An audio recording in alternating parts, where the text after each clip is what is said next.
Today நாம மகிமைப்படுவதாக. நான் உங்கள் சகோதரி மெசித்தவராஜ். கத்தண்டைக்கு நமக்கு தருகிற வசனம் ஆதியாகமம் 22:14. ஆபிரகாம் அந்த இடத்துக்கு யெகோவாயிரே என்று பெயரிட்டான். அதனால கர்த்தருடைய பர்வதத்திலே பார்த்து கொள்ளப்படும் என்று இந்நாள் வரைக்கும் சொல்லப்பட்டு வருகிறது.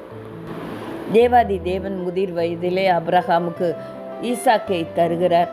பின்பு அந்த மகனை பலியிடும்படியாக ஆபிரகாமிடத்தில் சொல்லுகிற வேளையில் தேவனுக்கு கீழ்ப்படிந்து கர்த்தர் எந்த இடத்துல தன்னுடைய மகனை பலியிடணும்னு சொன்னாரோ அந்த இடத்துக்கு அழைத்து வந்து கத்தியை அவனை பலியிடும்படியாக கத்தியை எடுக்கிற வேளையில் தேவதூதனானவர் குறுக்கிட்டு ஆபிரகாமை பிள்ளையாண்டன் மேலே உன் கையை போடாதே என்று சொல்லி, அது மட்டுமல்லாமல் நீ உன்னுடைய மகன் என்று பாராமல் உன்னுடைய ஏக சுதன் என்றும் பாராமல் நீ அவனை பலியிடும்படியாக துணிந்தபடியினால் நீ தேவனுக்கு பயந்தவன் என்று அறிந்திருக்கிறேன் என்று சொல்லுவார்.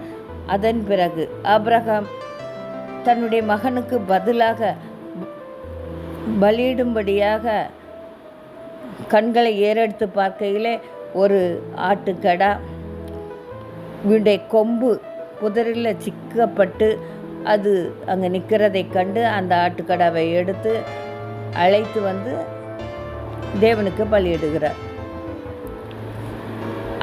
அதன் பிறகு ஆபிரகாம் அந்த இடத்துக்கு யெகோவாயிரே என்று பெயரிட்டான். அதனாலே கர்த்தருடைய பர்வதத்தில் பார்த்து கொள்ளப்படும் என்று இந்நாள் வரைக்கும் சொல்லப்பட்டு வருகிறது. நீங்கள் எத்தனையோ ஜபத்தை செய்து சோர்ந்து போய் இருக்கலாம். இந்த ஜபெல்லாம் கேட்கப்படலை, என்னுடைய கண்ணீரெல்லாம் துடைக்கப்படலை, என்னுடைய கண்ணீர் துடைக்கப்படுமா, என்னுடைய ஜபம் கேட்கப்படுமா என்று சொல்லி கலங்கி ஒரு காலகட்டத்தில் இனி அவ்வளவுதான், இனி நம்ம அதை நினைக்கிறதுல பிரயோஜனம் இல்லைன்னு சொல்லி நீங்கள் ஒரு முடிவுக்கு வந்திருக்கலாம். இன்றைக்கு கர்த்தர் சொல்லுகிறார், எந்தெந்த காரியத்தை நீங்கள் அப்படி ஒதுக்கி வச்சிருக்கிறீங்களோ அந்த காரியத்தை இன்றைக்கு மறுபரிசீலனை செய்து கர்த்தர் உங்களுக்கு பதிலளிக்கும்படியாக கர்த்தருடைய பர்வதத்தில் அதை பார்க்கப்படுகிறது என்று சொல்லி வாக்களிக்கிறார். கலங்க வேண்டாம், கர்த்தர் உங்களோடு கூட இருக்கிறார். உங்கள் கண்ணீரை துடைக்கும்படியாக இதோ கடந்து வந்து இருக்கிறார். உங்களுடைய ஒவ்வொரு ஜபத்தையும் கர்த்தர் தம்முடைய பர்வதத்தில் பார்த்து அதில் பதிலளிக்கும்படியாய் கடந்து வந்திருக்கிறார். நன்றி செலுத்தி தேவனுக்கு நன்றி சொல்லி இந்த வார்த்தையை பெற்றுக்கொள்ளுங்கள்.